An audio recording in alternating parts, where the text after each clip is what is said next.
The thoughts, views, and comments expressed by Sidebar, its guests, callers, and advisors are not necessarily those of the management, ownership, or production unit of ILS Verizon Media Group. Sidebar, a 103.5 The Beat podcast, is a production of ILTV Studios and may not be reproduced or represented in part or in its entirety without the express written consent of Verizon Media Group. Sidebar is the intellectual property of Verizon Media Group. Copyright 2024. All rights reserved.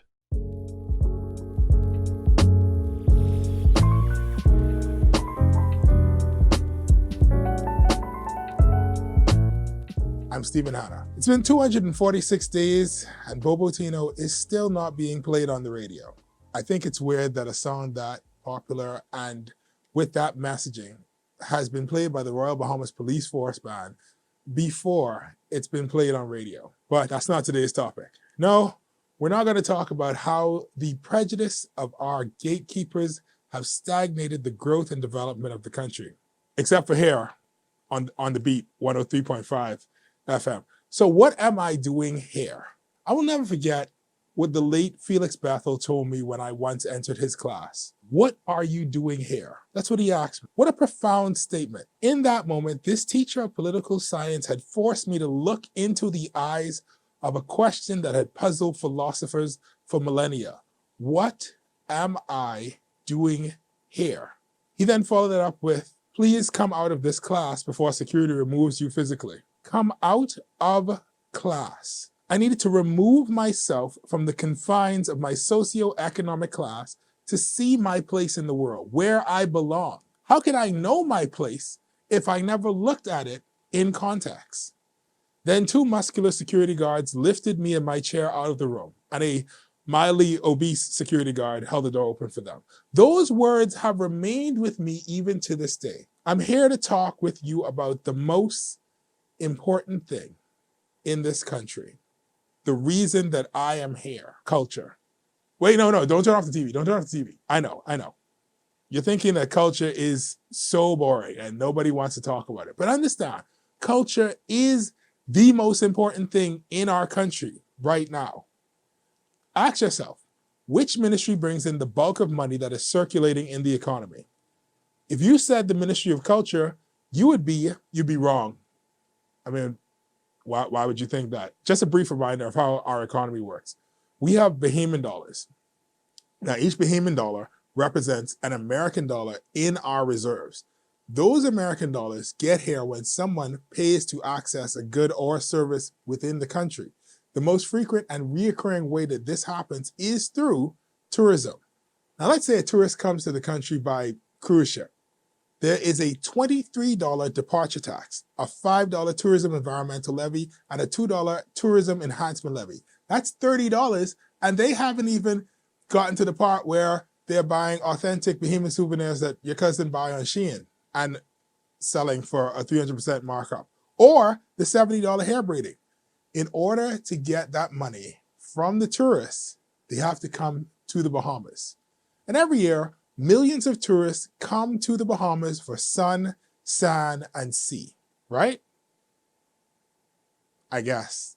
I don't know if you know this, but the sun literally shines on the whole planet. In fact, thanks to global warming, we're all kind of tired of the sun. Not to mention, there's sand and sea in a lot of places, from war-torn Gaza to stuck between a rock and a hard place, Maldives. But let's say that someone is convinced that the Bahamas has the best angle of the sun and the best grade of sand and the right color water. So they save all their money as a newspaper delivery boy and they pay for a first-class ticket to the first time machine they can find because newspapers are dead. Then they go on a cruise and they arrive in the Bahamas and it rains. Then what? What do tourists do when it rains in the Bahamas?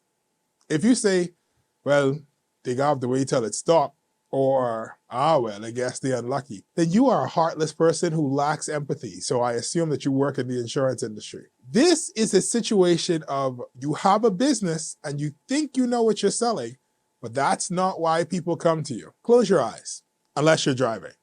Think about your favorite fast food place that sells burgers or fried chicken. Now imagine if They thought that the reason that people liked them was because they had smooth asphalt in their parking lot and drive-through. What would you think if all their TV ads and billboards and radio spots, they never mentioned their flame broiled beef patties or their more than 10 herbs and spices that they put in their chicken? Instead, they advertised 1,000 square feet of premium stone matrix asphalt. Now, don't get me wrong. I appreciate durable and heavy-duty parking lots with adequate draining as much as the next guy. But I came here for hot fries and $2 apple pies. Sidebar, when did apple pies become so expensive? Back in my day, I could take $1 and get a hot apple pie and have change left over. I remember when hot patties were like 85 cents, and I feel like they used to be bigger. Sorry, that's not what we're talking about. While having a nice environment is great, what tourists are actually coming for is culture. You know why everyone wants to go to New York City? It's to see the sights and the sounds, to taste the food, to go see a Broadway show, to ride the subway and fight rats, to know what a bodega is. The New York of your dreams doesn't stop when it rains, nor does the London, nor does the Lagos, nor does the Dubai. Mostly because it doesn't rain in Dubai. So that doesn't affect. Anyway, this is why culture is the most important thing, because our entire economy rests on it. So that's what we're going to talk about today. With an authority on culture and the arts. You know him, you love him, Sebas. Y'all ain't get him here. Y'all not, anyway. No, I'm not upset. I'm disappointed. This is Sidebar, a 103 The Beat podcast powered by ILTV. I'm Stephen Hanna. We'll be right back.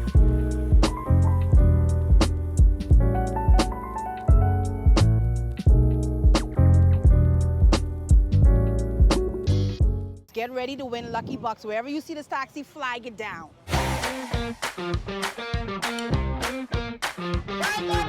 The boy hard, beating so hard, I will be hard. What here? I'm looking for my first contestant to ride in the Lucky Taxi. You walk in the taxi, you gotta do the Lucky Walk, brother. Oh, yeah. Thanks. Man, thank you, sir. 85 times 2 is how much, brother? You leave it with $170, brother. I never expected to win as much as I win. Very excited when the gentleman picked me to ride inside the taxi. So if I had to choose a game that would stay, it would be Island of Taxi. You could be next on the Island Lucky Taxi.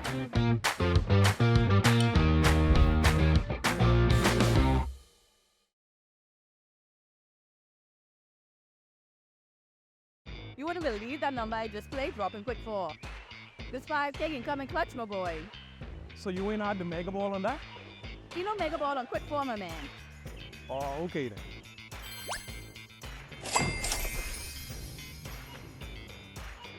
Mega Ball, now available on Quick 4.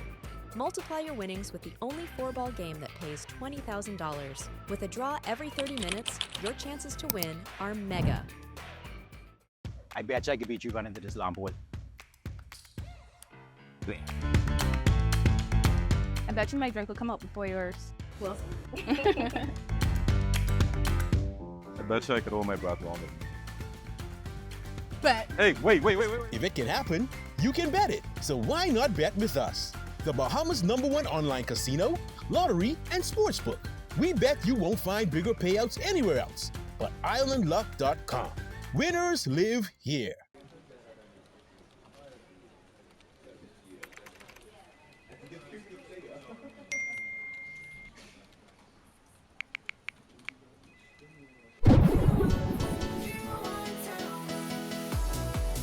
Looking for that perfect carpet happy hour experience?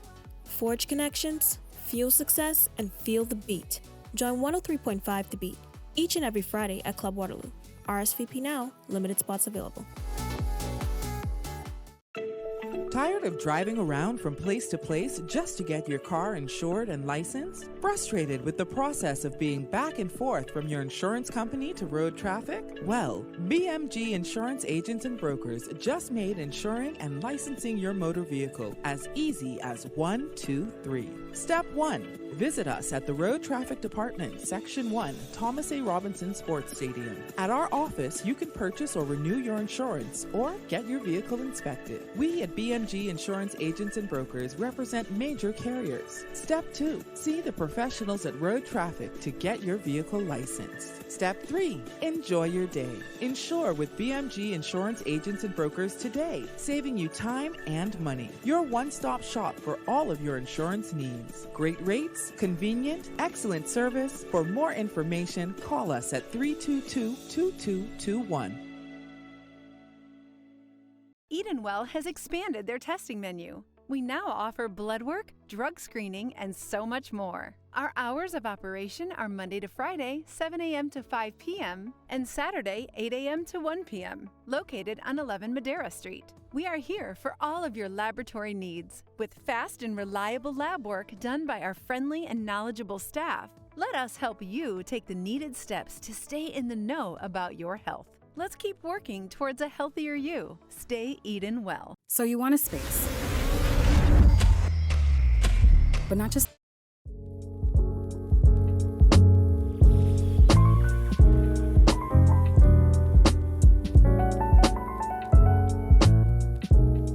Welcome back to Sidebar, a 103 The Beat podcast powered by ILTV. I'm Stephen Hanna, and today I have with me, still not Tabas, but somebody else who can speak about Junkanoo, Miss Angelique McKay.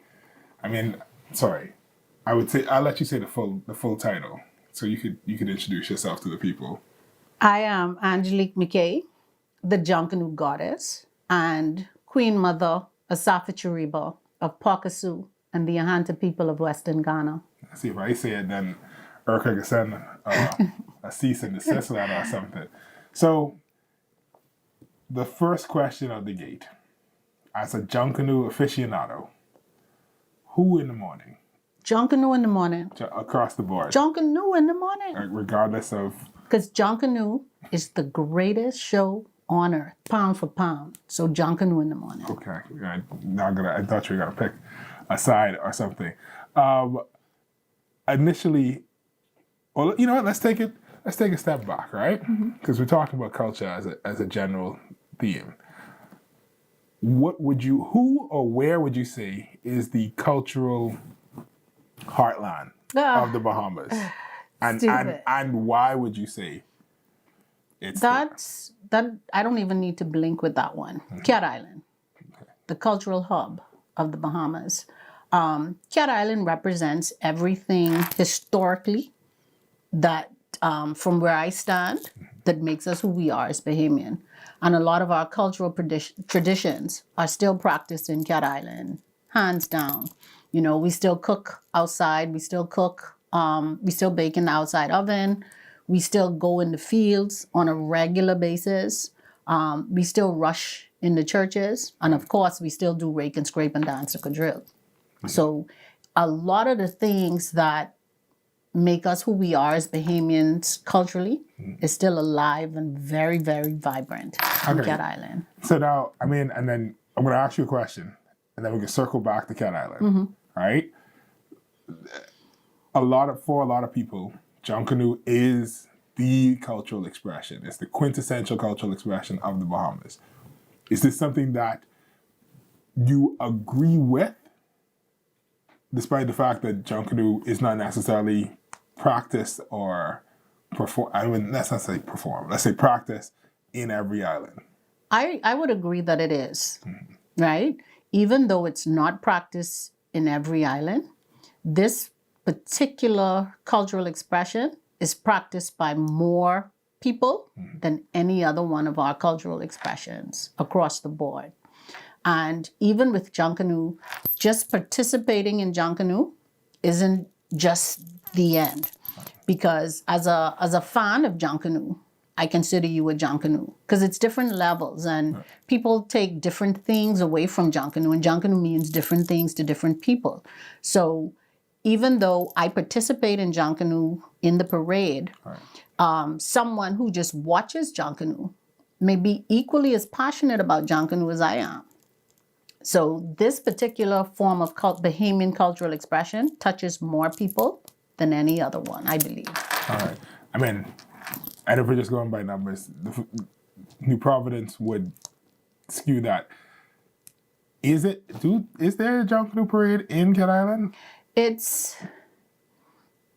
a teeny weeny version. All right.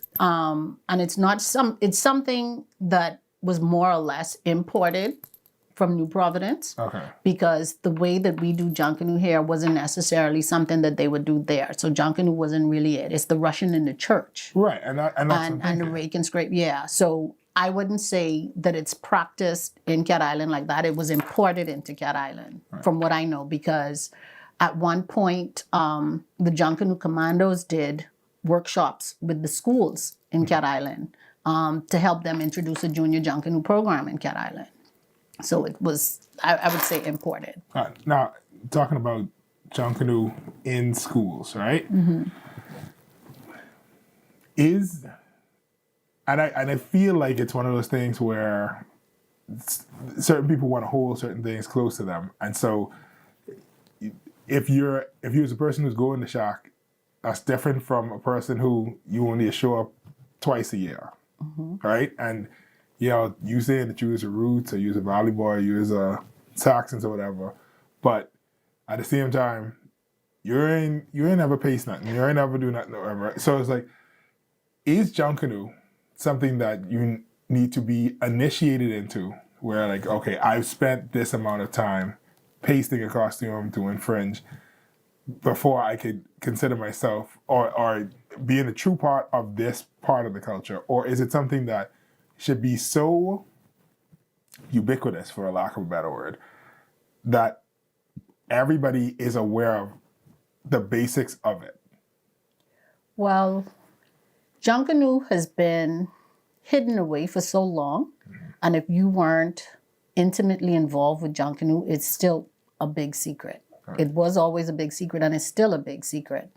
And I feel like you can participate in the parade and not have to paste, because one of the most precious commodities with Junkanoo is time. Right. And if you don't know going into it that you need to block off X amount of hours every single day to commit to the preparation of your costume, you're not going to make Bay Street. So it's a learning process, and you have to be committed if you want to pace, or you invest that financial dividend to have somebody to do it for you, so that you could be on Bay Street.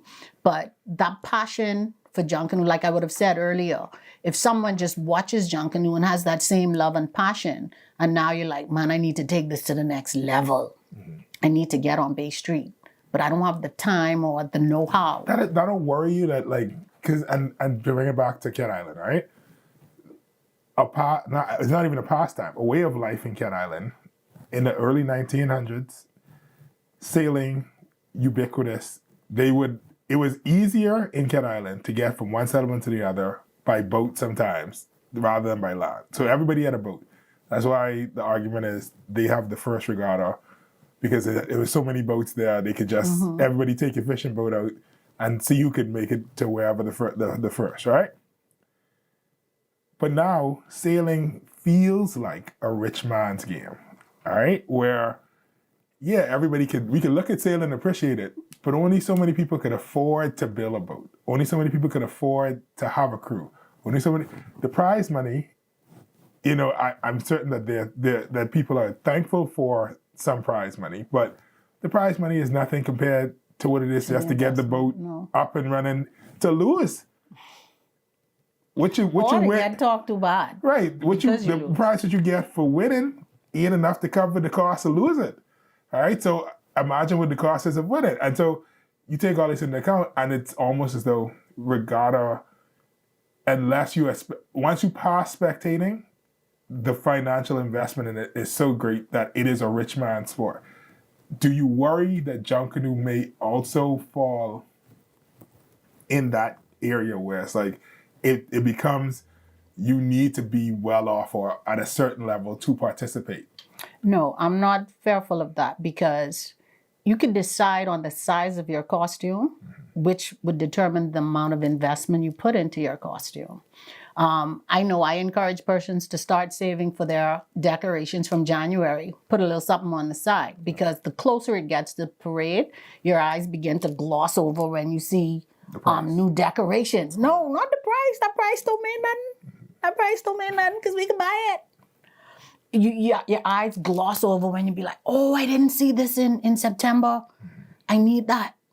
You know, so if you start saving from January towards that, but it can become very expensive. Right. But I don't have that fear that Junkanoo will be an exclusive thing, like certain people in certain socioeconomic categories are only going to be allowed in Junkanoo. No, I don't ever feel that. I mean, another point, right? Yeah, I'll see, let me say the passion. We will make the sacrifice towards our costume. Is there a way to? And this, and once again, this might be a question that would involve people who are like builders and stuff, right? A lot of the components of Junkanoo costumes are imported, right? I assume that whistles are still made in Germany. Everything imported, right? The fringe, the rods, the cardboard, everything. Is it possible for some of these materials to be made locally to perhaps bring down the cost? And even the fact that I've once heard persons describe Junkanoo as this, not like, so there's this idea that cuisine is not, it's an art form, but it's a temporal art form. You make the food, but the food will not last forever, right? Beyond the fact, even if you don't eat it, eventually it'll rotten. And Junkanoo is somewhat similar. The costumes are not made to last forever and ever and ever. And because you want to upcycle the rods and different stuff, sometimes people in Junkanoo just leave the rods out, leave the costume out, let the rain melt away the costume, whatever. I'm certain there's a better way to do it.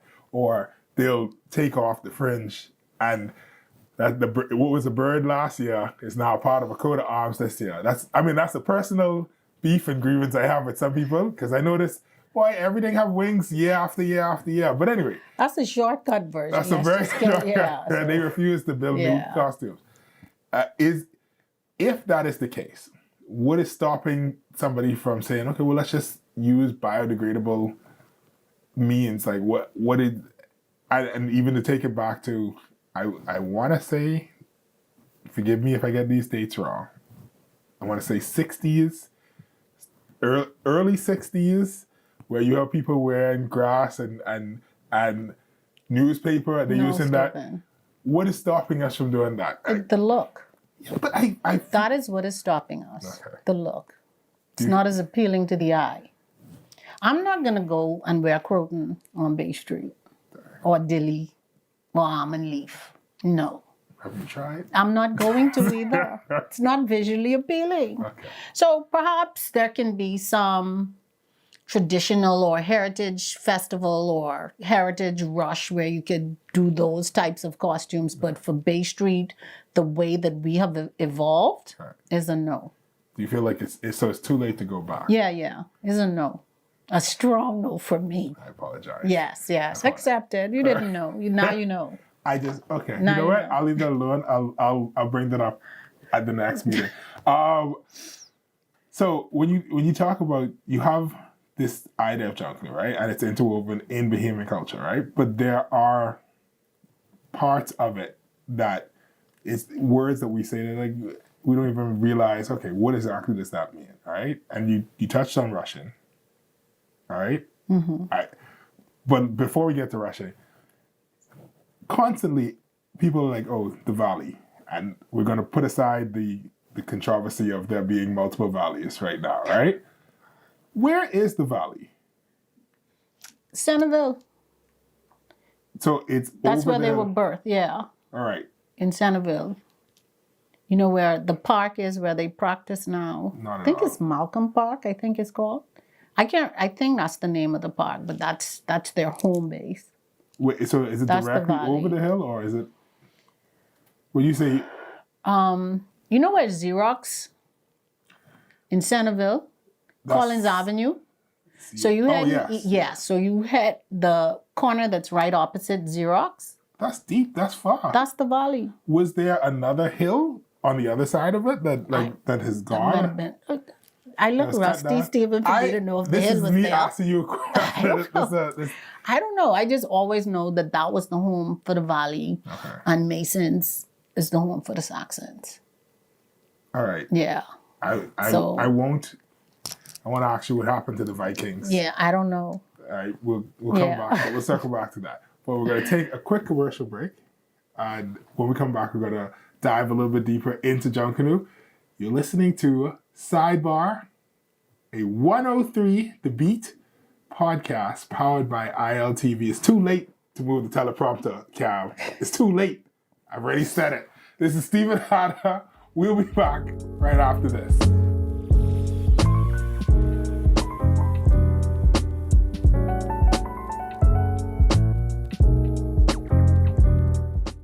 Get ready to win Lucky Bucks. Wherever you see this taxi, flag it down.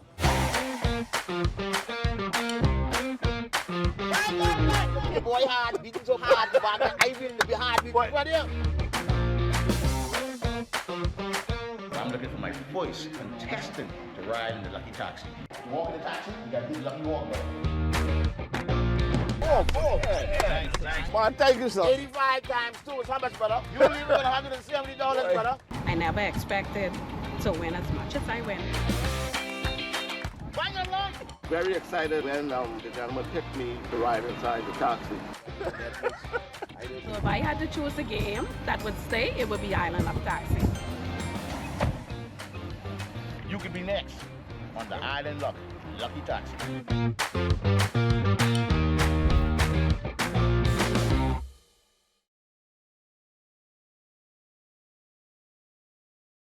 You wouldn't believe that number I just played, dropping quick 4. This 5K incoming clutch, my boy. So you ain't had the mega ball on that? You know mega ball on quick 4, my man. Oh, okay then.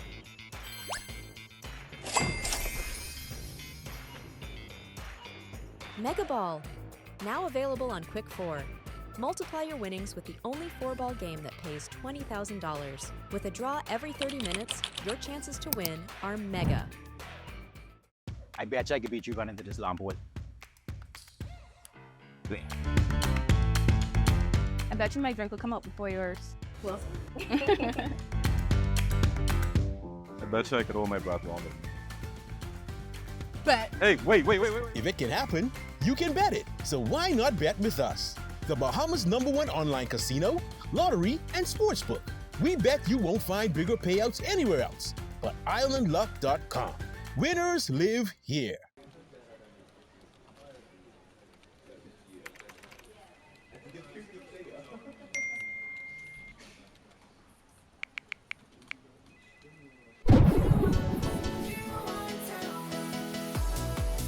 Looking for that perfect carpet happy hour experience?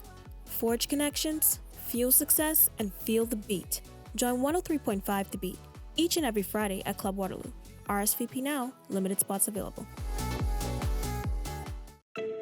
Tired of driving around from place to place just to get your car insured and licensed? Frustrated with the process of being back and forth from your insurance company to road traffic? Well, BMG Insurance Agents and Brokers just made insuring and licensing your motor vehicle as easy as 1, 2, 3. Step 1. Visit us at the Road Traffic Department, Section 1, Thomas A. Robinson Sports Stadium. At our office, you can purchase or renew your insurance or get your vehicle inspected. We at BMG Insurance Agents and Brokers represent major carriers. Step 2. See the professionals at Road Traffic to get your vehicle licensed. Step 3. Enjoy your day. Insure with BMG Insurance Agents and Brokers today, saving you time and money. Your one-stop shop for all of your insurance needs. Great rates, convenient, excellent service. For more information, call us at 322-2221. Edenwell has expanded their testing menu. We now offer blood work, drug screening, and so much more. Our hours of operation are Monday to Friday, 7 a.m. to 5 p.m., and Saturday, 8 a.m. to 1 p.m., located on 11 Madeira Street. We are here for all of your laboratory needs, with fast and reliable lab work done by our friendly and knowledgeable staff. Let us help you take the needed steps to stay in the know about your health. Let's keep working towards a healthier you. Stay Eden well. So you want a space, but not just.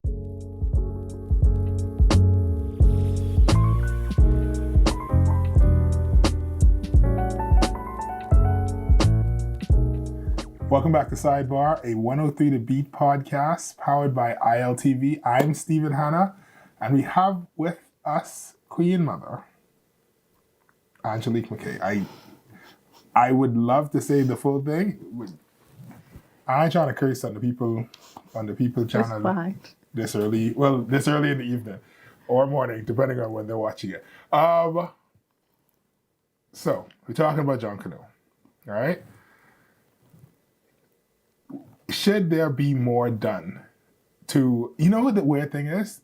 Because the way I framed the question, the way the question is written down is, should there be more done to evangelize Junkanoo, to get the news of Junkanoo out there, to have more people, to bring more people into Junkanoo, right? So that they aren't just spectators, but they're participants.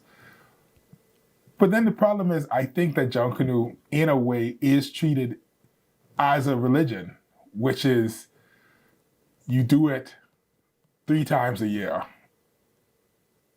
but then you pretend as though it's very important to you. No. Yeah, right? No. And so, I mean, I'm talking about for the average person. Okay. I'm saying, not for persons who are intimately involved with it, but I think the average Bahamian might treat Junkanoo the same way they treat church, where it's like, okay, I need to go to church this, maybe once a quarter, but more likely 3 times a year. I got to go on Mother's Day, either Christmas or New Year's, and then maybe Easter. But like other than that, and so for Junkanoo, I feel like it might be a similar situation where, okay, if somebody have a birthday and or any government event, it have to end with a Junkanoo any important rush event in the Bahamas. Right, end with a Junkanoo rush out. So that's one. Maybe the People's Rush on Independence, if I leave to hurry up, get out before, I got to get out before the traffic. But then also New Year's and Boxing Day, all right? Should it be that way? Is there more to Junkanoo than just those brief moments? Like, what is there something to make Junkanoo an everyday thing? And then we can come to what can be done to spread Junkanoo. First off, Junkanoo is an everyday thing to those of us that are Junkanoos and are intimately involved in Junkanoo. We sleep, breathe, we live Junkanoo. And I would have said earlier that Junkanoo means something different to different people. Right. So they don't need Junkanoo 365 days a year. So the days that they do need Junkanoo, they get equally as excited about Junkanoo the same way we would get excited about Junkanoo 365 days a year. And Junkanoo is something that you have to want to participate in. I can't say, oh, come rush with me. And you'd be like, That's all I end up. yeah, That's all I end up on Bay Street. But you either love it or you don't. And you find what your role is in Junkanoo. You may be the best person, but we need in the stand. So when Jenny coming down the road, you'd be like, it's all about Jenny. That's what we may need you there for that. You got to explain to the people. Jenny is Genesis, the Warhawks of change. Yeah? And it's all about Jenny. And we don't care. Yeah? Okay. So it's different things to different people, and different stages of your life as well. At one point, I used to carry huge off-the-shoulder costumes. And the bigger my costume was, the more excited I would be to get on Bay Street. But right now, I want something that could fit in the back of my car.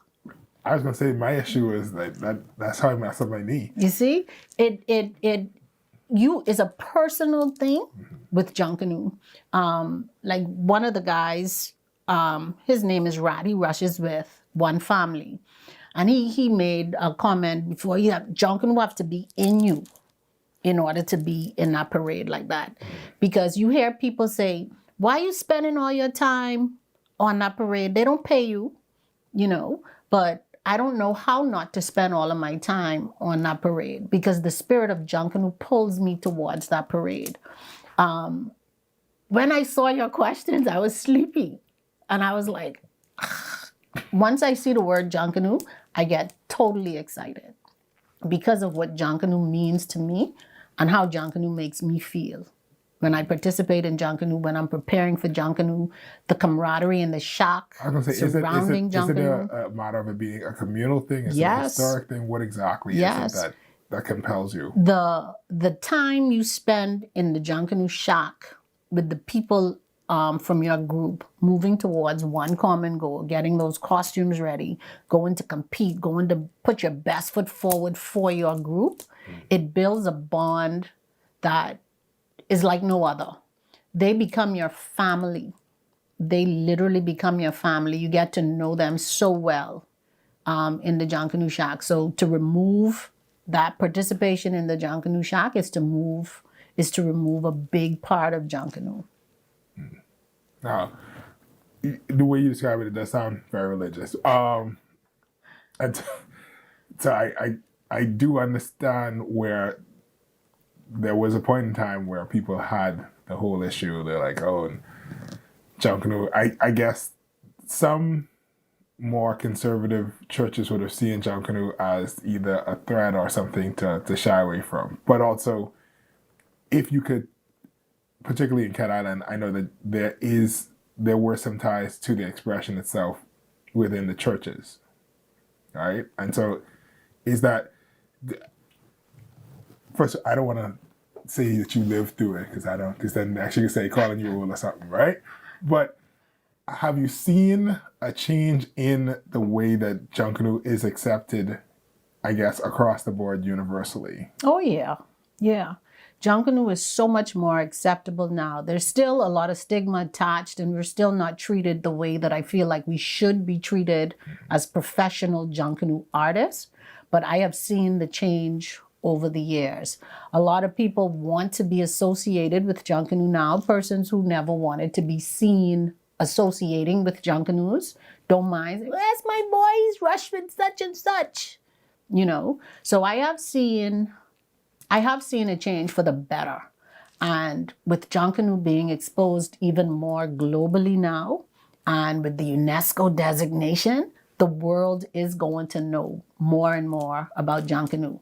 And whenever I get an opportunity, no matter which part of the world I'm on, I let everyone know that Junkanoo is the greatest show on earth. And pound for pound, Junkanoos outweigh any other cultural expression globally. So now, how do you get it to the point where persons throughout the Bahamas are familiar with Junkanoo, at the very least, the basics of it? Well, I see more and more information being out there in social media from different platforms. Persons are talking about it.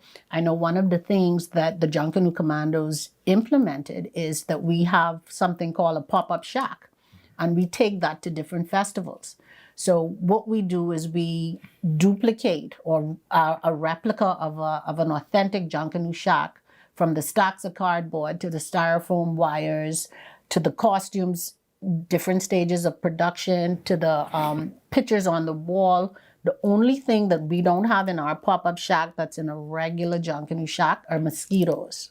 So that's it. Other than that, it's authentic because we realize people don't know. Yeah, they necessary. I've never had mosquitoes in the shacks I've been What? in, but They high-end air-conditioned shacks, because during Junkanoo time, I travel with insect repellent in my car. The day you don't put that on is the day you realize how many mosquitoes in the shack. That might just be yellow shock. But anyway. Maybe you just have on long sleeve and long pants. Okay. I don't know. Trust me. Trust me. So you have a film about Junkanoo. Could you tell us about your film? It's called Who in the Morning, right? It's a documentary on Junkanoo, so it follows me with my journey to Bay Street. So it follows me in the Junkanoo shack, going to get my face painted so that I could participate in the parade. It also follows me to Ghana, and specifically to Princesstown as well, which is the birthplace of Junkanoo, which is the home of Jan Kwao the first, who is the namesake of our Junkanoo. His Ahanta name is Jan Kwao, and he was referred to by the colonizers as John Canoe or John Coney, and our festival is Junkanoo. So the film chronicles all that, and it follows me in Genesis. So you get to see the performance of Genesis and me in the parade on Boxing Day and New Year's, and behind the scenes preparation of what goes into the production of Junkanoo. It speaks to different people in Junkanoo, so you get their passion and the understanding of Junkanoo. It's too short because it's just a glimpse into what Junkanoo is. All right, so so you went to Africa. What are there similar celebrations? Is there a direct tie? Like what exactly is it, or is it just a matter of, well, this is his namesake, and therefore we just want to see where he came from? Well, we see similarities. In the Ahanta region, they have a parade Christmas time, and they're not called Junkanoos, they're called Ankos. And their costumes look like our pasted costumes with the color patterns and the designs. I remember during COVID, this video was going around, and we were like, these dudes look like Junkanoo. That's what everybody was saying. Not knowing at the time which part of Africa that came from. And that they're in Takoradi in the Ahanta region. And I got to participate in their Kundum festival last October.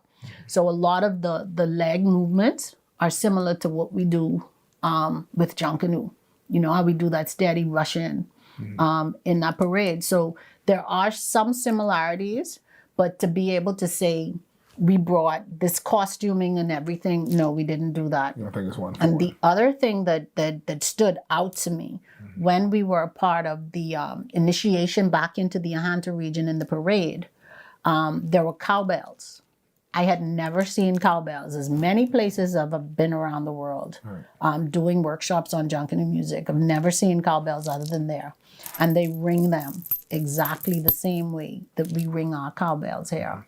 So there are a lot of similarities and there are a lot of differences because we know Junkanoo has evolved over the years.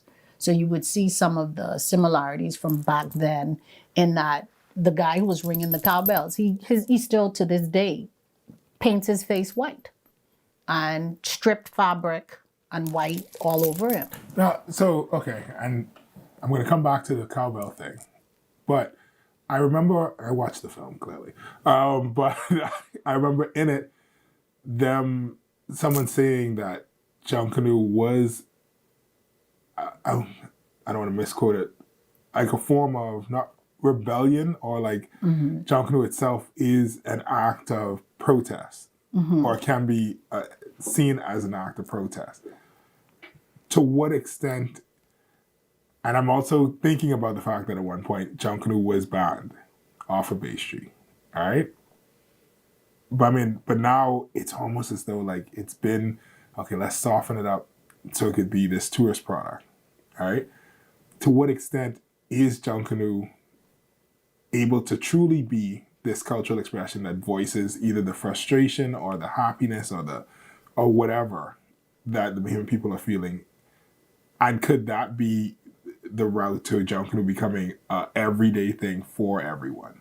I think those same things that you think are missing with the rebellion and the being happy when you participate, all of those elements are still in Junkanoo. You have to be intimately involved in Junkanoo to understand and see that. Let me give you an example. When we lining up and groups that are going later and we're told, oh, the police could lock off the road. You know what the Junkanoo, I want them come. That's rebellion right there. Because we going down Bay Street. The police can't do nothing but that. We done spend the whole year putting our costumes together and you talking about we can't go. rebellion right there. Once we line up in that road, the sense of euphoria that we get.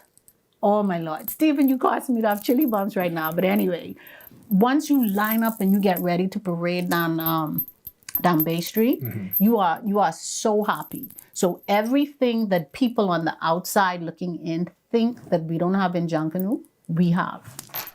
Okay. So, and the final question. For the uninitiated, when is Junkanoo season? Junkanoo season is every season. Junkanoo for Junkanoos is 365 days of the year. We think about Junkanoo every day, honestly. And the closer it gets to the parade, we have these nightmares that we may get left. This You anxiety understand? nightmare? Yeah. And no matter how much time you put in your costume, you still have that. So every season is Junkanoo season for a Junkanoo. We're going to take a quick break. This is Sidebar 103, the Beat podcast powered by ILTV. I'm Stephen Hanna. We'll be right back.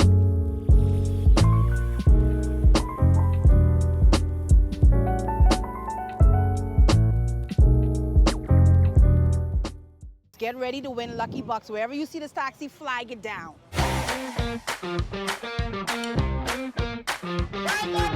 The boy hard, beating so hard, but I will be hard. I'm looking for my first contestant to ride in the Lucky Taxi. Walk in the taxi, you got to do the Lucky Walk, brother. Oh, thanks. Man, thank you, sir. 85 times 2 is how much, brother? You leave it at $170, brother. I never expected to win as much as I win. Very excited when the gentleman picked me to ride inside the taxi. So if I had to choose a game that would stay, it would be Island of Taxi. You could be next on the Island Lucky Taxi.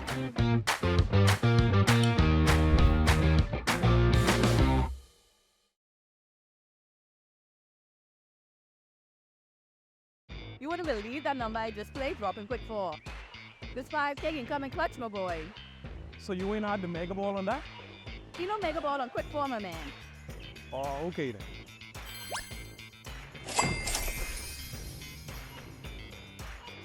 Mega Ball, now available on Quick 4.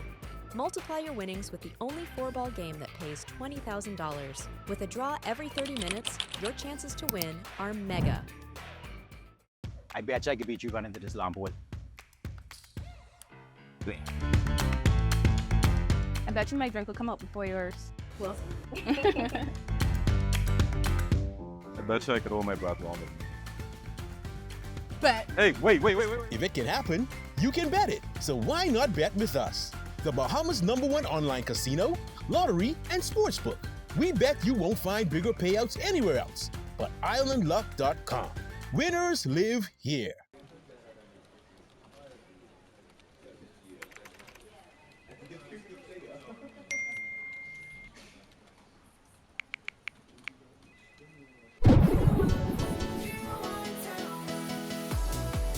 Looking for that perfect carpet happy hour experience? Forge connections, fuel success, and feel the beat. Join 103.5 The Beat each and every Friday at Club Waterloo. RSVP now, limited spots available. Tired of driving around from place to place just to get your car insured and licensed? Frustrated with the process of being back and forth from your insurance company to road traffic? Well, BMG Insurance Agents and Brokers just made insuring and licensing your motor vehicle as easy as 1, 2, 3. Step 1. Visit us at the Road Traffic Department, Section 1, Thomas A. Robinson Sports Stadium. At our office, you can purchase or renew your insurance or get your vehicle inspected. We at BMG Insurance Agents and Brokers represent major carriers. Step 2. See the professionals at Road Traffic to get your vehicle licensed. Step 3. Enjoy your day. Insure with BMG Insurance Agents and Brokers today, saving you time and money. Your one-stop shop for all of your insurance needs. Great rates, convenient, excellent service. For more information, call us at 322-2221.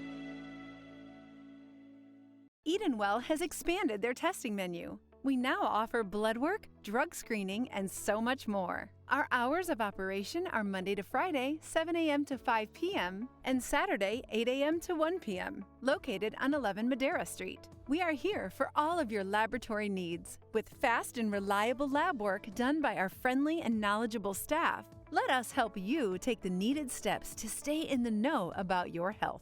Let's keep working towards a healthier you. Stay eatin' well. So you want a space.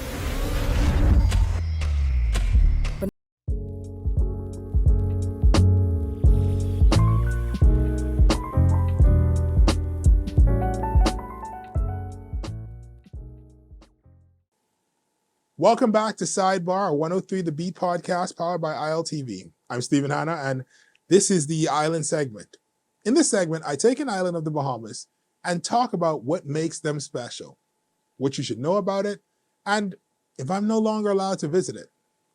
Today's island is New Providence. New Providence is the capital, and the majority of Bahamians and residents live there. So if we're going by numbers alone, New Providence should be deciding what is the culture of the country. We're not.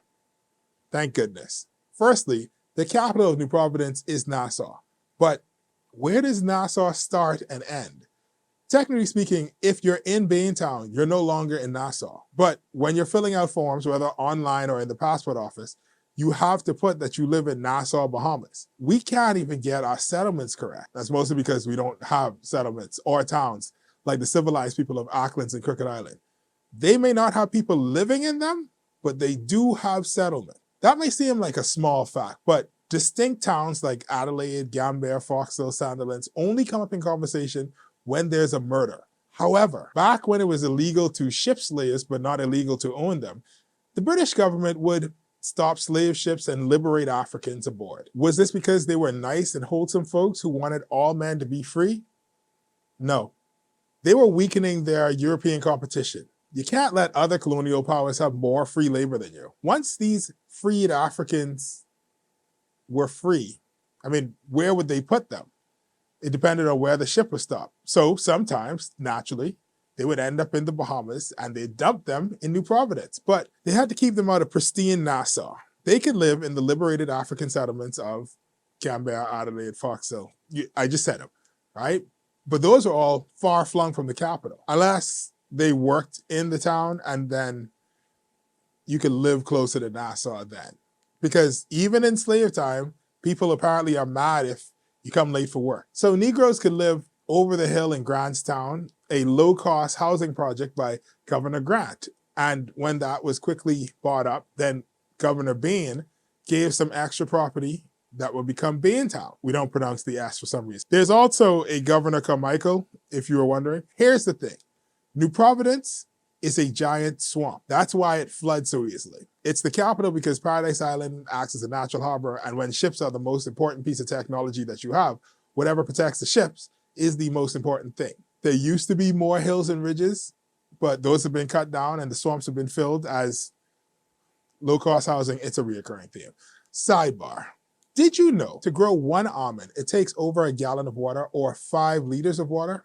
If you're European. To produce a pound of almonds, it takes 7,302 liters of water, which is around 1,900 gallons of water. This is why online people are like, growing almonds is unsustainable because they consume so much water. So ask yourself, are there any almond trees close to where I live? And when that almond tree bears, how many almonds fall from it?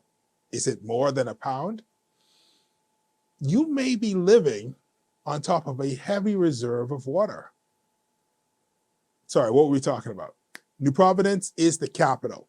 When people think about New Providence, you know what they think about? They think it's dirty, the city looks like it wasn't planned, everything was just thrown together. It's violent. Insert a nice thing about the island here. Listen, I am not defending all the problems of New Providence, but if the only thing you knew about New Providence is that it's where 90% of the murders happen, then of course, that's all that you're going to think about when you think about it. But New Providence has so much more to offer. Sidney Poitier, the first Black man to win an Academy Award, is from Cat Island. But his family moved to New Providence when he was 10 years old. Where is the childhood home of Sir Sidney Poitier? I mean, I honestly don't know. But I think people would travel from around the world to see that. Have you ever heard of Marcus Mosiah Garvey? The man who inspired everyone from Malcolm X to your neighborhood Rasta? Did you know that he came to the Bahamas to speak for 2 days? Now, do you know where he spoke? I know it's somewhere in New Providence, but I don't know. Okay, those are all specialty stuff. What about Muhammad Ali? You know Muhammad Ali, right? Did you know that his last professional fight was in New Providence at the Queen Elizabeth Sports Center? The same place where we used to pay $2 to have sports day. He fought his last fight there. And no one ever said anything about it. There's no plaque, there's no statue, there's nothing. The only reason I know about it because I heard it in an audiobook that I got on Audible. If it wasn't for the fact that Jeff Bezos teeth $15 from me a month, I would have never known this fact. Okay, one more. Lyndon Oscar Pinling, the father of the nation. Where is the house that he grew up in? What school did he attend? Seeing that he was born in 1930, he wouldn't have lived behind some gated community or gone off to some prestigious boarding school. He would have grown up in what we consider the inner city of New Providence. So now, imagine, if it's not already a reality for you, growing up in the ghetto, and the most that you could ever aspire to is to sell drugs because that's the highest height you've ever seen someone achieve, pun intended. Now imagine you grow up in the same ghetto, but there's a giant gold plaque next door to your house and it says, the country's first prime minister was born here. Now suddenly that's the standard that you can achieve. That's the place that you could reach for because, babe, I come from the same place as Pinland. New Providence, you are number one, but for what? You don't even remember the great things that you've done or the great people that you produced. Oh, I was supposed to say something nice. New Providence says number one export is donuts and KFC going to the Family Islands. So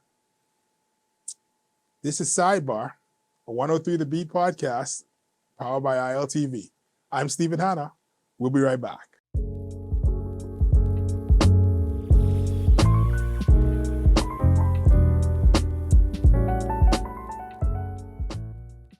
Welcome back to Sidebar, a 103 The Beat podcast powered by ILTV. And today we're talking about Junkanoo. Sorry, my name's Stephen Hanna. That's for the people listening who can't see my face.